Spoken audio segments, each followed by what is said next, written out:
পরীক্ষামূলকভাবে ড্রোনের মাধ্যমে কৃষিক্ষেত্রে কীটনাশক স্প্রে করার উদ্যোগ নিল কৃষি দপ্তর। রায়গঞ্জ ব্লকের বড়ুয়া গ্রাম পঞ্চায়েত এলাকায় কৃষকদের হাতে কলমে এই ড্রোনের ব্যবহার সম্পর্কে প্রশিক্ষণ দেওয়া হয়।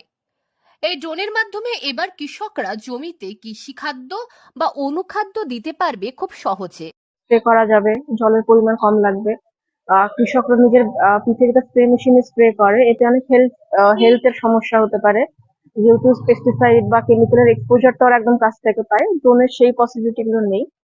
এবার নতুন কোনো টেকনোলজি আসলে আমাদের তো এটা মানে ডিউটি যে আমরা সেটা ফার্মারদের ভেতরে সেটা প্রচার করা। ওই প্রচারের জন্য আজকে ডেমনস্ট্রেশনটা করা হচ্ছে, যাতে কৃষকরা জানতে পারে যে এরকম একটা মানে উপকরণ আছে, তারা ব্যবহার করতে পারে। এই ড্রোনের ধারণ ক্ষমতা 10 লিটার। 10 লিটার তরল 1 একর জমিতে স্প্রে করা যাবে।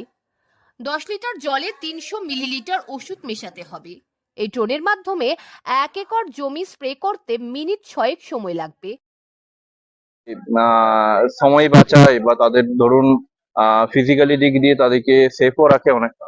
তো ড্রোন ধরে নিতে পারেন একটা স্প্রে মেশিন, বেসিক্যালি একটা স্প্রে মেশিন। সেটা মানুষকে কম সময়ে কম খরচে তাদের কোনো ক্ষতি ছাড়া, তাদের শারীরিক কোনো ক্ষতি ছাড়া, বিশেষ করে মাঠে ঘাটে সাপ বিছে যেগুলো থাকে সেগুলো যাতে সেগুলোতে যাতে তারা আক্রান্ত না হন বা আহত না হন, সেগুলো যাতে তারা অ্যাভয়েড করতে পারেন এবং কীটনাশক থেকে নিজেকে দূরে রেখে বিশেষ করে, তো সেটা করে তারা কিভাবে স্প্রেটা কম সময়ে কম খরচে সম্পন্ন করতে পারেন, এটার একটা। গাছের 10 থেকে 15 ফুট উপরে অতি সূক্ষ্ম কণা স্প্রে করা হয়, যার জন্য গাছের রক্ষণাবেক্ষণ সহজ হয়। কালিয়াগঞ্জ কৃষি দপ্তরের আধিকারিক মৌমিতা ঘোষ বলেন, এই ড্রোনের মাধ্যমে কৃষকদের কম সময় কম খরচে জমিতে কীটনাশক স্প্রে করতে পারবেন। যে কোনো চাষাবাসের ক্ষেত্রে এবার থেকে এই ড্রোনের প্রয়োগ করা যাবে। উত্তর দিনাজপুর কৃষি দপ্তর থেকে কৃষকরা এই ড্রোন মেশিনটি কিনে নিতে পারবেন। এই মেশিনটির দাম 8 লক্ষ টাকা। এক্ষেত্রে এই ড্রোন মেশিনটি নিলে সরকার থেকে কিছু সাবসিডিও পাবেন কৃষকরা। কিভাবে এর সুবিধে পাবে? এটা তারা নিজের থেকেও কিনতে পারে বা আমাদের সরকারিভাবে আমাদের যেটা স্কিম আছে FSSM আর FMB এর মাধ্যমে কিনতে পারে। ওখানে ওরা কিছু মানে পার্সেন্টেজ হচ্ছে গভর্নমেন্ট সাবসিডি পাবে যদি ড্রোন কেনেন। এটা কি ভাড়াও নিতে পারবে? আর যদি FMB করেন তাহলে যে কিনবে সে এটাকে ভাড়া দিতে পারবে।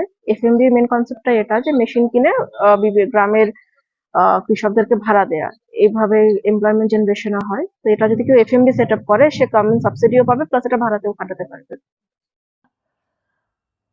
কোনো কৃষক যদি চায় এই ড্রোন মেশিনটি ভাড়া হিসেবেও নেবে, তবে তারা ভাড়াও নিতে পারবেন। তবে এই ড্রোনের ব্যবহারের আগে প্রত্যেক কৃষককে পাইলট ট্রেনিং নিতে হবে। এই ড্রোনের মাধ্যমে আগামী দিনে জমিতে কীটনাশক স্প্রে করা আরো সহজ হয়ে যাবে বলে জানা যায়। উত্তর দিনাজপুর থেকে পিয়া গুপ্তার রিপোর্ট, লোকাল 18 বাংলা।